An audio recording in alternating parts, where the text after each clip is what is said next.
In this video, we'll discuss special relativity, Einstein's 1905 theory of how things behave at high speed. We'll talk about time dilation, moving clocks run slow, length contraction, moving lengths are shorter. We'll talk about why the speed of light is the speed limit for the universe, and E equals mc squared, how mass can become energy. So these are important concepts as we study astronomy and study stars and galaxies. So we pause a little bit here in our sequence of talking about stars to understand a little bit about the physics of high speed. So let's go ahead and launch into this. I'm making use in this video of slides from the freely available OpenStax College Physics. Should check out a very nice site that's delivering free textbooks for college students. OpenStaxCollege.org. So Einstein lived from late 1800s into the middle of the 1900s, and very productive in many areas of physics, not just relativity, but very important ideas come from Einstein in many areas of physics. But he had great thinking ability and imagination ability. Didn't do a lot of laboratory work or experimental work, but Einstein's theories have been well tested with experiments. Of course, we can't prove a theory to be true, but his theories have not been proven to be false. So they've been tested many times, and we use these ideas very successfully in astronomy. If we consider the stars and galaxies, when we're not talking about the realm of science fiction, special relativity tells us why it's unlikely that in the near future humans will venture out to the stars. So special relativity, based on some postulates. This first postulate: you cannot perform an experiment that will tell you if you are moving at constant speed. This was accepted by Galileo, by Newton, by all physicists. It's a very well confirmed concept that if you're moving at a constant speed, the result of your experiment will be the same as in the case when you're not moving. So we can't perform an experiment that tells us if we're moving at constant speed. If we're accelerating, then we're no longer in the realm of special relativity. Special relativity is restricted to only discuss situations where the speed is constant.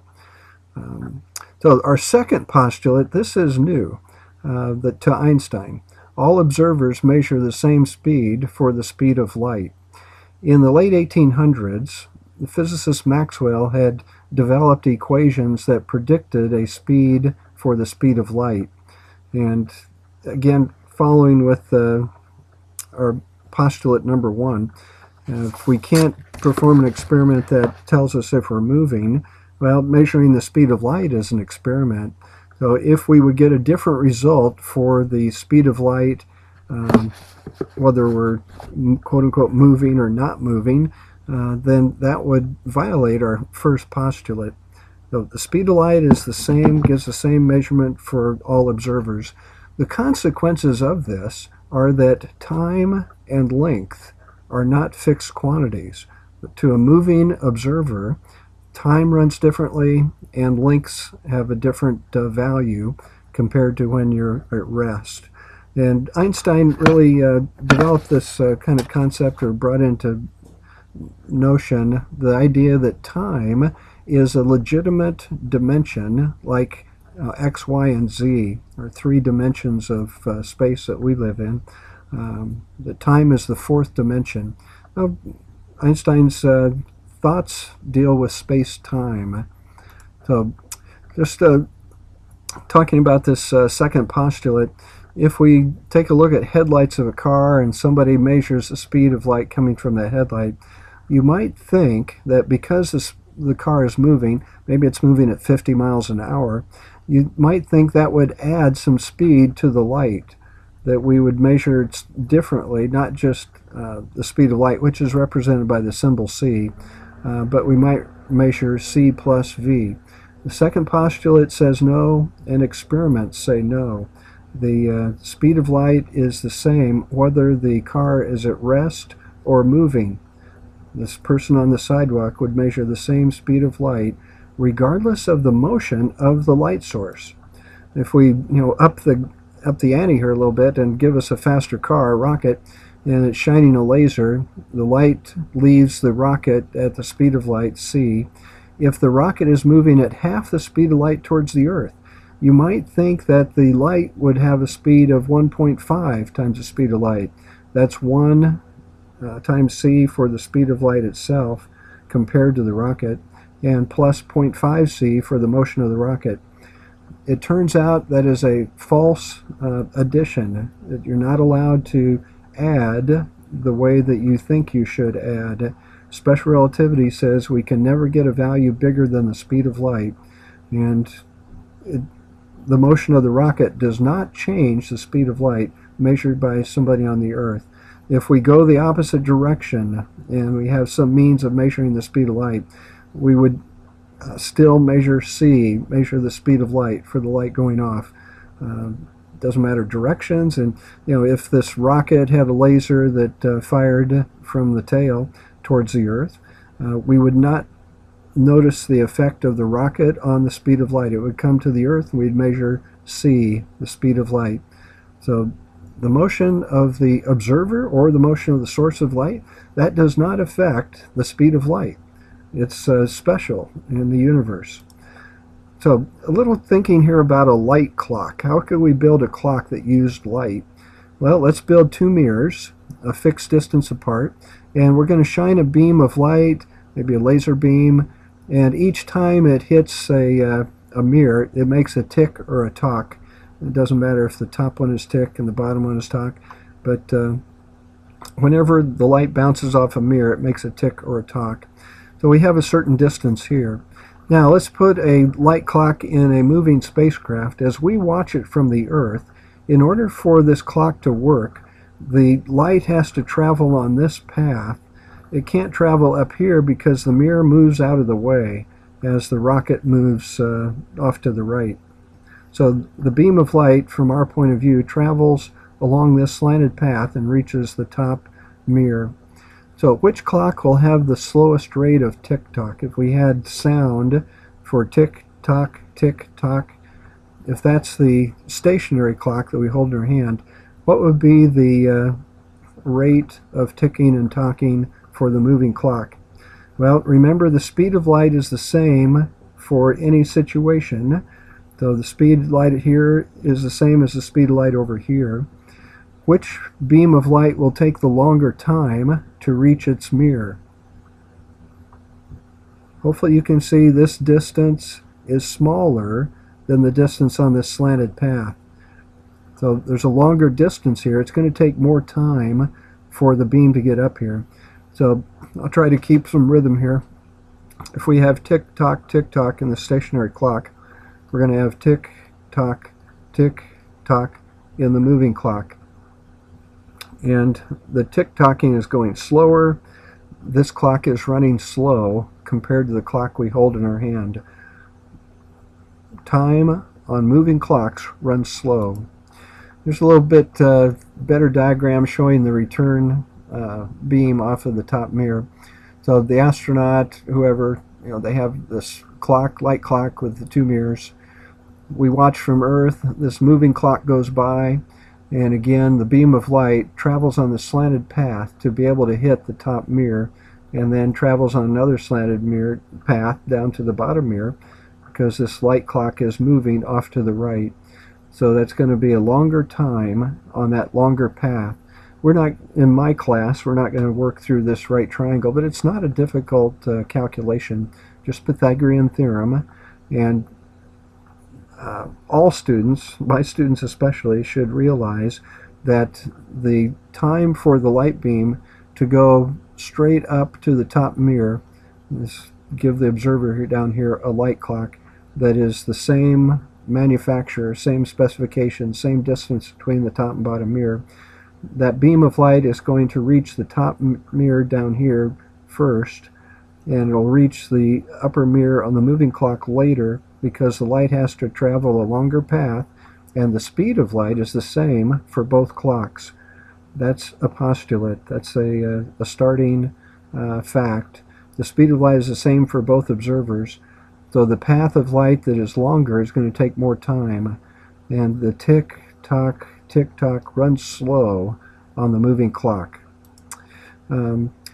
We are limited in our ability to apply our experience to special relativity. The modifications to our common thinking that special relativity provides really only kick in, or only really become important if you're moving very fast, about 10% of the speed of light. And 10% of the speed of light. Light travels 1,000,000 times faster than the speed of sound. So special relativity kicks in at about 100,000 times the speed of sound. So somebody running a race and looking at a clock here, the runner is moving, the people are stationary on the side. They will both, with our human technology for clocks, both measure the same time.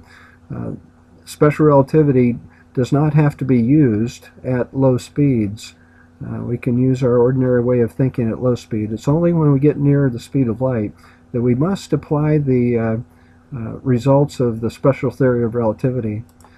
So again, this has been observed, this moving clocks run slow has been observed in many different ways. One way that it is especially interesting to be observed is that when cosmic rays come into the Earth's atmosphere, they collide with atoms in our upper atmosphere, and they produce a particle called a muon. It's not a proton or electron, but it's a muon. Muons are, in a sense, radioactive. They have a certain half-life. So they travel at high speed and head down towards the surface of the Earth, some of them, and scientists can measure the characteristic time for a muon to live, and the muons are being created in our upper atmosphere. Very few muons should reach the surface of the Earth in classical physics with our ordinary understanding. But when we apply special relativity, these muons are moving at very high speed, their clocks run slow, and the muon, many more of them than might be expected, reach the sea level, reach down to the lower atmosphere. And the reason is, the muon has this characteristic time when it will no longer be a muon, but the muon's clock is not running fast, it's running slow to get to that characteristic time. So when we measure from the Earth, there's a longer time that elapses and we still have muons. The muon's clock has run slow. It's not reached its sort of time limit on being able to remain a muon. This is observed in the Earth's atmosphere. You take equipment to the top of a mountain, measure the number of muons that are going through the experiment, and take your equipment down to sea level, measure the number of muons that go through the experiment, and there's many more muons reaching ground level, sea level, than what would be true for classical physics. But when we apply special relativity, the muon clocks run slow and it reaches the ground. Another way to think of this is that the distance between the top of our atmosphere and the ground becomes shorter to the muon. But one conclusion of special relativity, moving clocks run slow. Another prediction of special relativity that's confirmed is that moving lengths are shorter. Moving lengths are shorter. From the muon's point of view, our atmosphere shrinks in thickness, it becomes less thick, and consequently, it's able to reach ground level before its clock runs out because it doesn't have to move as far from the muon's point of view. Moving lengths are shorter. So another example of this, if a muon is created and goes sideways, an observer on the ground sees 2 kilometers roughly between two clouds.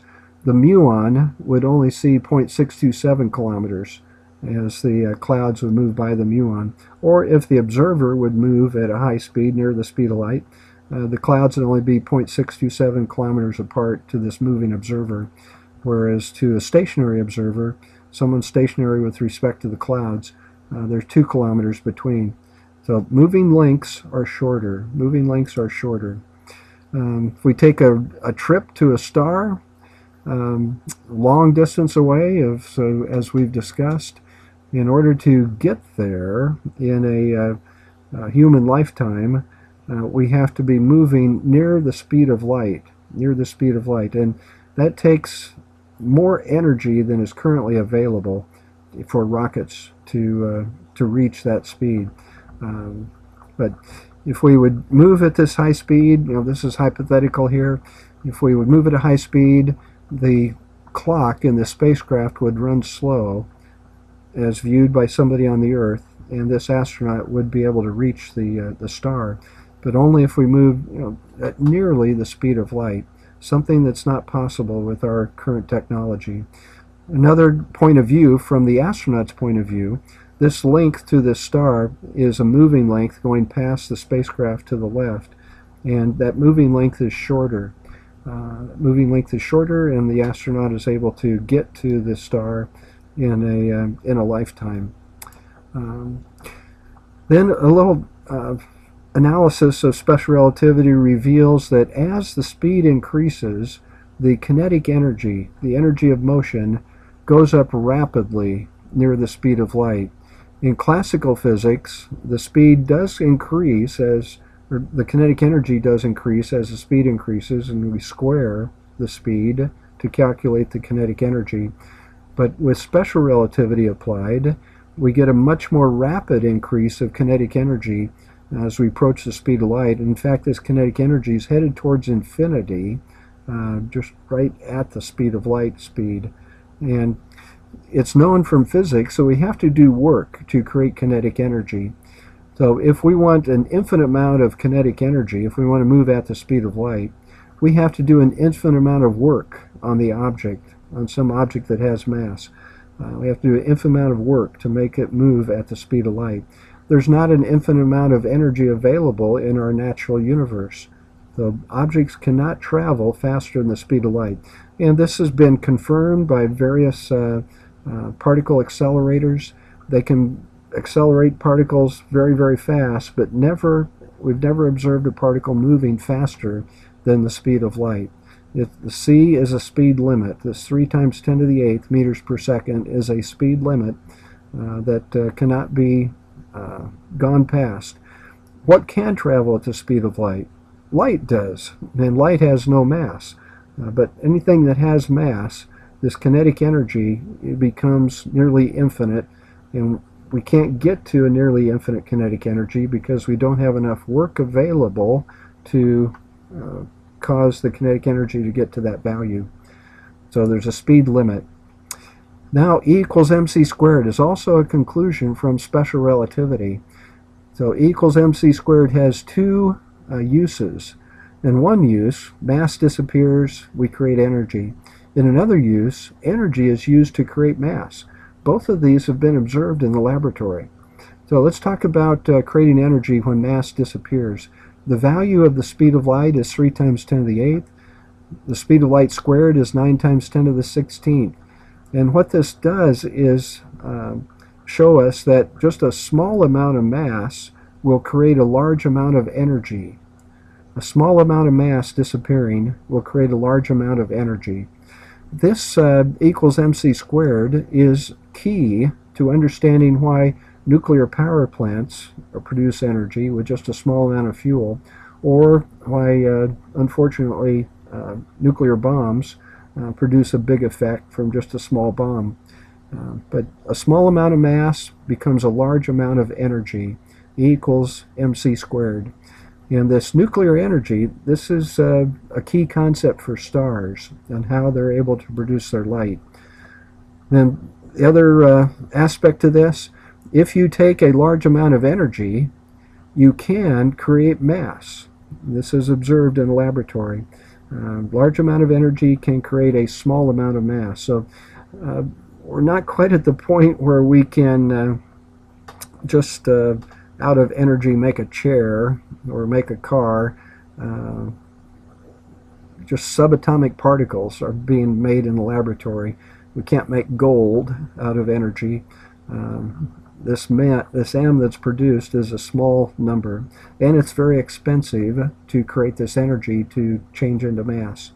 So E equals mc squared. But energy is important in our society. The sun has fusion energy, fusing hydrogen to helium, and in that process, some of the mass disappears. Some of the mass that used to be hydrogen does not make it into the form of helium. Instead, it becomes energy. And then nuclear fission with uranium or plutonium, splitting. In that splitting process, the products that are produced have less mass than the original material, and energy is released. So fusion for stars, fission for nuclear power plants. There is a great deal of research being done on trying to make fusion in laboratories on the Earth. Fusion basically uses water as a fuel. It's a little bit more complicated than that, but essentially water. You need hydrogen. And uranium is not abundant. Uranium is a little bit rare. Also, the fission reactions have a byproduct of a lot of radioactive waste that needs to be stored for thousands of years. There's less radioactive waste. It's not zero, but it's much less when hydrogen fuses into helium. So a lot of research being done, and you'll have to stay tuned many years before this becomes commercially available, if ever, but would be a nice source of energy. So, special relativity. Our results here are moving clocks run slow. If a clock is in motion, an observer is going to see that an observer who's not alongside the moving clock, observer at rest, will see that clock run slow. Moving lengths are shorter. As something goes by a stationary observer, the length of that object is shorter. It's not just appearing to be shorter, it is shorter to the person who's at rest. Nothing goes faster than the speed of light. C is the speed limit for the universe. And energy is created when mass disappears. That's going to be a key concept for us as we study stars and their interiors and how energy is produced. So keep reading there. Ask some questions in class.